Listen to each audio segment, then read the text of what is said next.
Why even invite her? She's the family's black sheep. My sister's voice cut through the clinking glasses, and the whole table froze. I felt every pair of eyes slice into me like I was a stain on the tablecloth.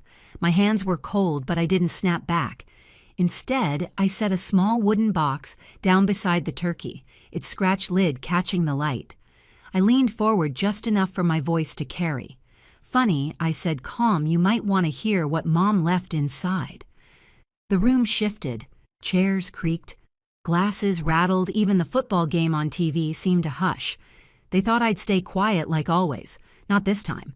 What was in that box would turn Thanksgiving into something no one at that table would ever forget. I'm Rachel Miller. I'm 29 years old, and I've spent most of my life learning how to be invisible. On paper, I should be doing fine. I work as a nurse practitioner at a busy clinic near Mass General in Boston. I pay my bills, I rent a tiny studio in Jamaica Plain, and I keep my head down. But in my family, none of that has ever counted. Victoria, my older sister, is the crown jewel. She's 32, a lawyer who never misses a chance to tell the room how many hours she billed this month. My father beams when she speaks. My aunts clap like she's giving a TED Talk, and my cousins whisper about her salary as if it's royalty money.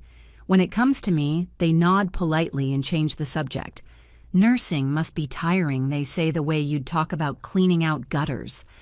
I learned early what being the second choice feels like. One winter when I was 9, both my parents rushed Victoria to a debate competition. They were so busy getting her suit pressed and her hair curled that they forgot me at the bus stop.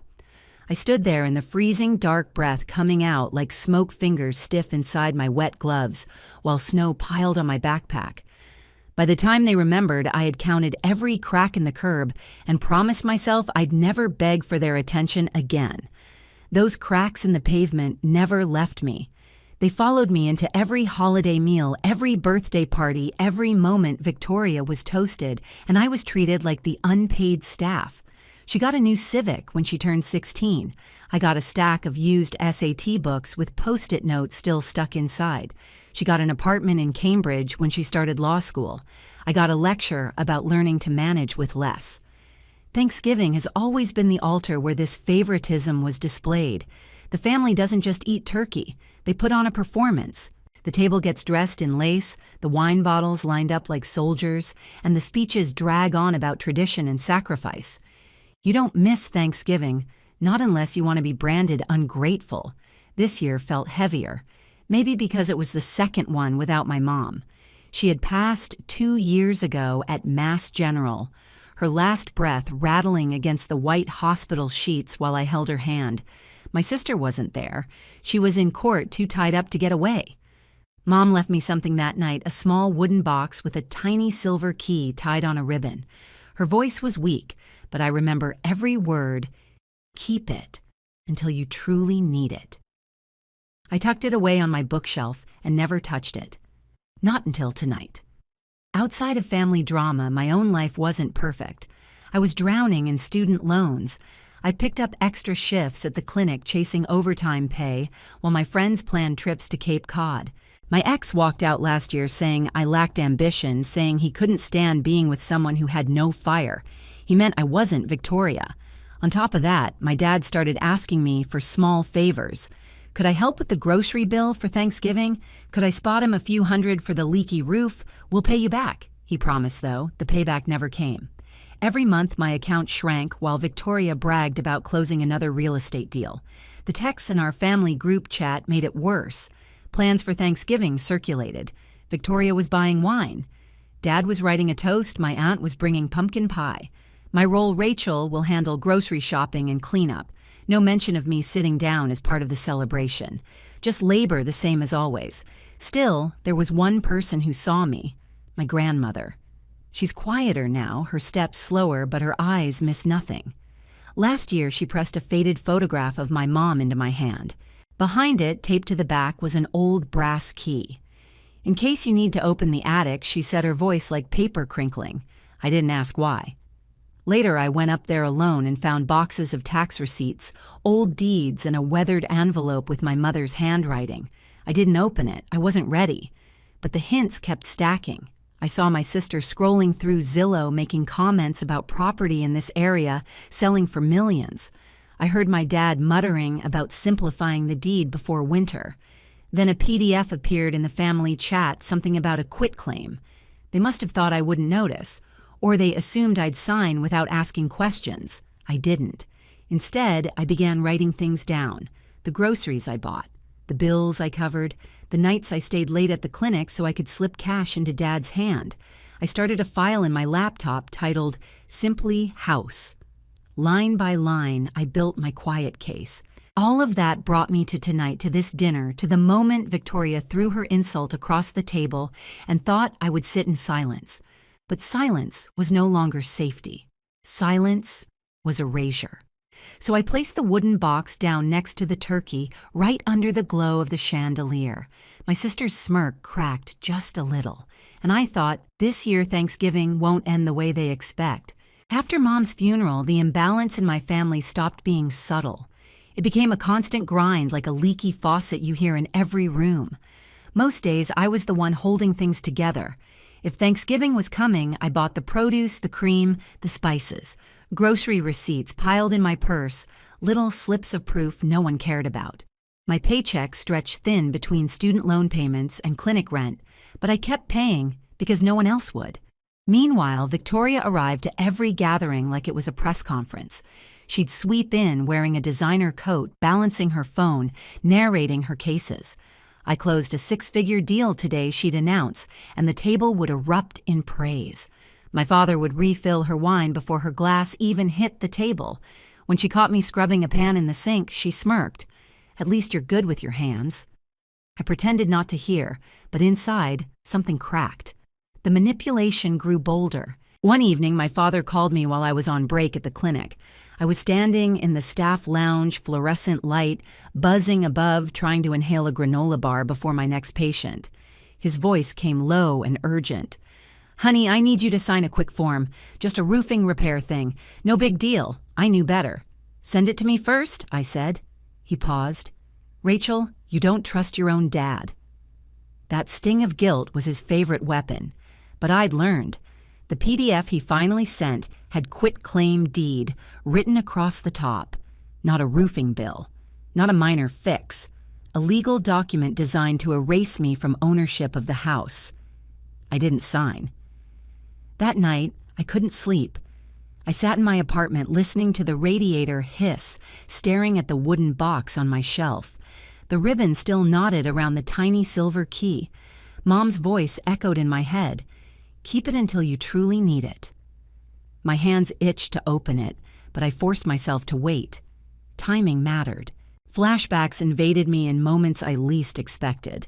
Once I was back at 13 on New Year's Eve. Victoria was posing for photos in a sequined dress, glasses of sparkling cider raised around her. I was in the kitchen up to my elbows in suds, scrubbing greasy plates because someone had to. Dad peeked in, chuckled, and said, "Rachel, you're so dependable."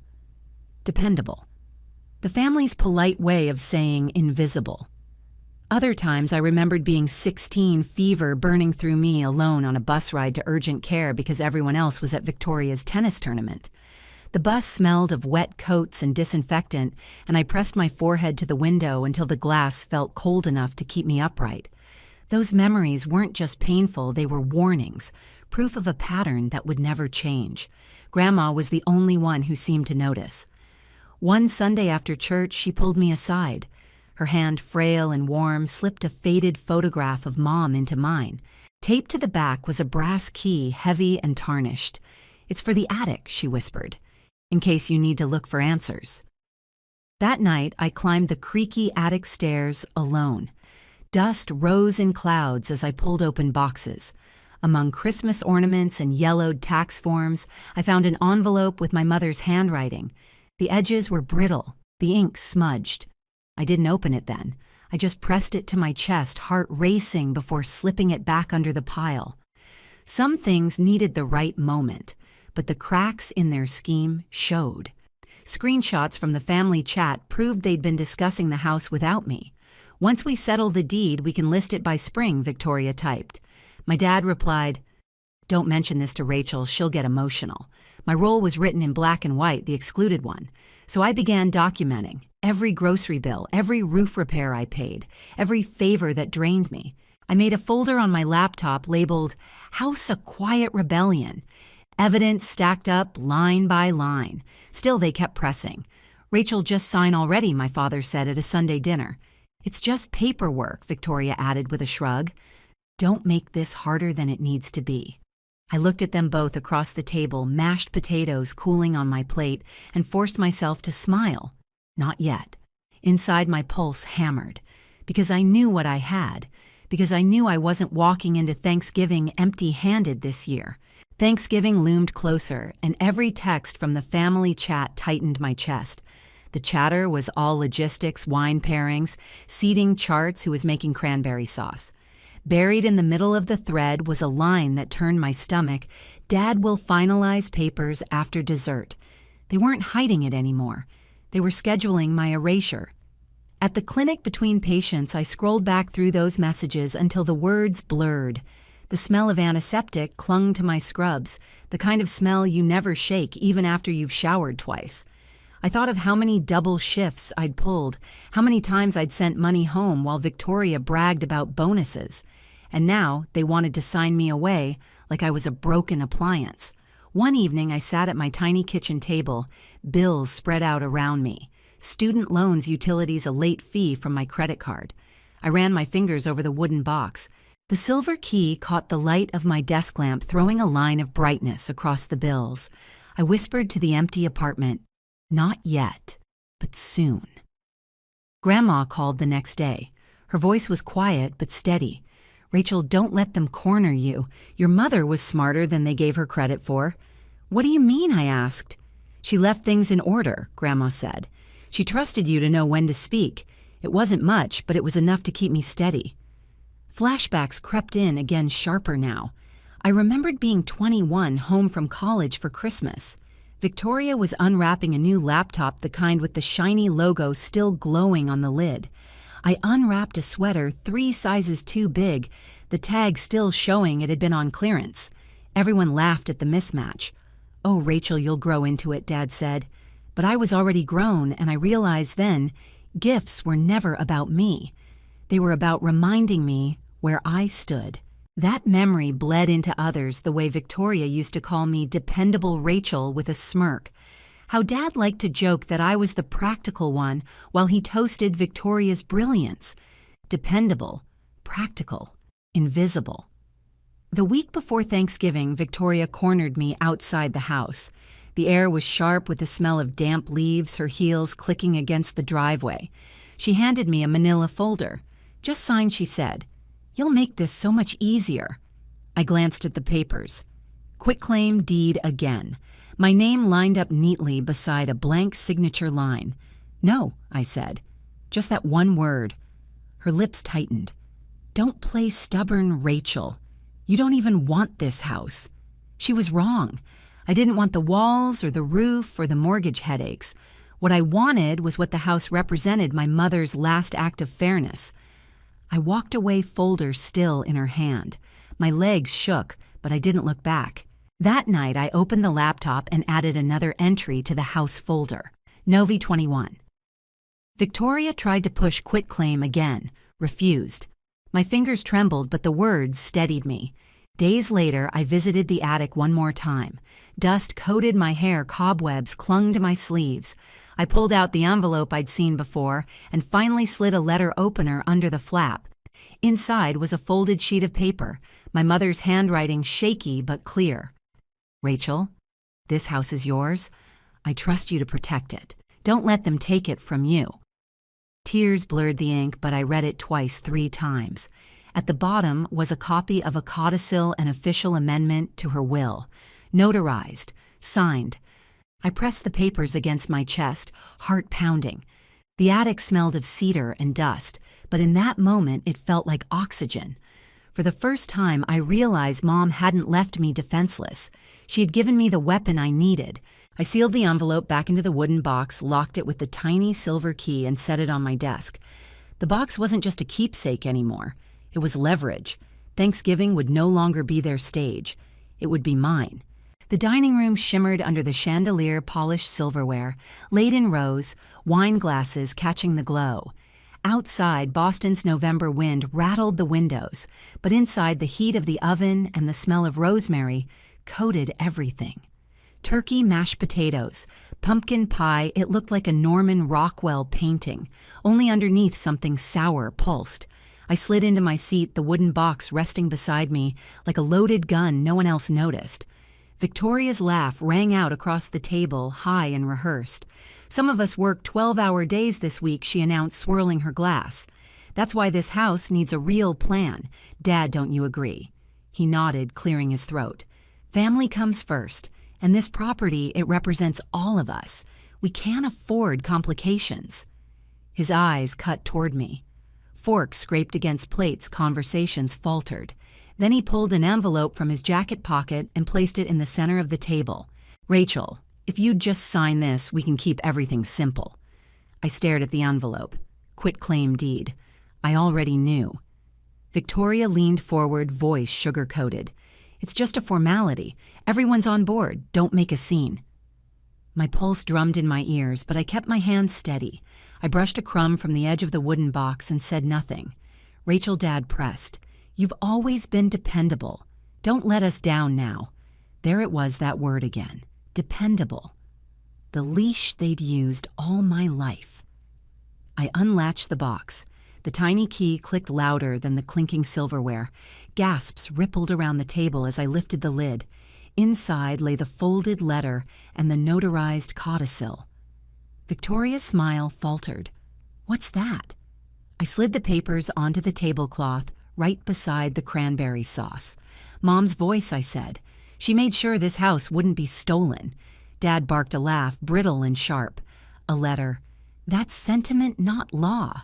I pushed the codicil forward. "It's notarized, signed, filed with her lawyer." My tone didn't rise. It didn't need to. The weight of the document spoke for me. The room stiffened. My aunt squinted. My cousin whispered, "Is that real?" Victoria reached across the table, but Grandma's hand shot out thin but firm. "Don't," she said. Then her eyes found mine. "I was there. I watched your mother sign. Rachel's telling the truth." Silence swallowed the room. The football game on the TV in the next room hummed faintly like background static to the collapse of their performance. Victoria's voice cracked. "This is ridiculous. She's manipulating all of you." I met her glare. "Funny. That's what you've been doing for years." Dad slammed his hand against the table, rattling glasses. "You'll tear this family apart." I leaned back, calm. "No, I'm done letting you tear me apart." For the first time in my life, I wasn't begging, wasn't defending. I was holding the cards. Grandma lifted the codicil, her wrinkled hands trembling but steady enough to place it back in the box. She looked at my father, then Victoria. "Enough. Your mother chose. Respect it." The table buzzed with murmurs, chairs shifting, forks abandoned. Victoria sat, frozen lips parted, her power cracked open like the turkey's brittle skin. I could have gloated. I could have thrown every insult back at them. Instead, I whispered the only thing that mattered. "This house is mine. Not because I asked for it, because Mom wanted it, and you don't get to erase me anymore." No one moved. The chandelier hummed faintly, its bulbs flickering in the draft. Even the children in the living room stopped laughing as if the walls themselves held their breath. Victoria finally stood, napkin crumpling in her fist. "You'll regret this." I closed the box with a soft snap. Maybe, but not tonight. The fight was over, not because they gave up, but because they'd been cornered by the truth. For once, the silence that followed wasn't suffocating. It was power. I rose from my chair, the box tucked under my arm. My legs were steady, my heart light for the first time in years. The night air outside smelled of frost and smoke from a neighbor's chimney. I breathed it in like freedom. Behind me, the house that had always made me feel small now echoed with their disbelief. And ahead of me, I carried my mother's final word, the one they couldn't twist, erase, or steal. Because this time, the secret was mine. I didn't sleep much that night. The image of Victoria's face, frozen color draining, replayed in my head like a movie on loop. For years, I'd imagined what it would feel like to finally stand my ground. I thought it would be rage or triumph. But the truth was quieter. It was like finally setting down a heavy bag I'd been carrying since childhood. Still, the fight wasn't over. Families like mine don't back down because of one dinner. They regroup, rewrite the story, paint me as the villain. I knew the storm was coming, so I prepared. The next morning, I laid everything out on my kitchen table. The codicil, the notarized seal, Mom's letter, the photograph Grandma had given me, my receipts, groceries, repairs, all the invisible ways I had supported the house. I scanned each page, naming every file carefully, and saved backups in the cloud. I wasn't going to let lost paperwork become another excuse. Then I called Mom's old lawyer. My voice shook when I introduced myself, but he remembered her immediately. "Your mother was thorough," he said. "She wanted you protected." Hearing that almost broke me, but I swallowed hard and set an appointment. At the probate court, I filed a petition to recognize the codicil. The clerk stamped my documents, the sound sharp as a gavel. For the first time, the system wasn't tilted against me. I had something real. It didn't take long for the backlash to start. My phone lit up with calls I didn't answer. Dad left me a voicemail, his tone swinging from pleading to furious. "You don't understand what you're doing. This will ruin us. You'll regret it." Victoria texted paragraphs at 2 in the morning, demanding explanations, accusing me of betrayal. She even tried the guilt card, "Mom would be ashamed of you." I didn't reply. Instead, I saved every message. Proof not poison. Word spread fast. A neighbor cornered me outside the clinic one afternoon, voice hushed. I heard there's trouble about the house. Is it true? I just smiled tightly and said, "Ask them." I wasn't going to argue my worth in the parking lot. Meanwhile, Victoria's carefully polished image began to crack. Her firm discovered she'd tried to represent Dad while also having a personal stake in the property. Conflict of interest. They told her to step aside. She tried to spin it as a misunderstanding, but I knew the truth. The power she'd flaunted for years was slipping. Dad fared no better. He complained to the church committee, calling me greedy, but gossip circles move fast. People whispered about how often I'd covered his bills, how many times I'd shown up when Victoria hadn't. Slowly, the narrative turned. The dependable daughter wasn't so invisible anymore. At home, I changed my locks. Not because I expected them to barge in, but because I needed the ritual, fresh keys cold in my palm like a promise. I taped a copy of the temporary restraining order to the inside of the door, right next to the peephole. Anyone who wanted to argue could take it up with the court. For weeks, they tested me. Calls escalated. Emails poured in. One message dripped with sarcasm.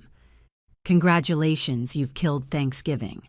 Another tried to lure me back. "We'll cut you in if you just back off." Then came the threats. "You'll be sorry when the lawyers finish with you." But I had already learned the most important rule: don't argue document. Every message went into my folder. Every voicemail transcribed. I didn't rise to their bait. Silence became my armor. In the meantime, I focused on building a life outside their shadow. I took Grandma in for a few weeks while she recovered from a fall. My tiny apartment became crowded with the smell of her lavender lotion and the sound of her humming old hymns. For once, I felt like family wasn't a trap. It was a choice. I also stopped paying for the little things. No more grocery runs on my dime. No more loans for repairs. The drain they had on me was cut off and the freedom was immediate. For the first time in years, I could breathe without checking my balance twice.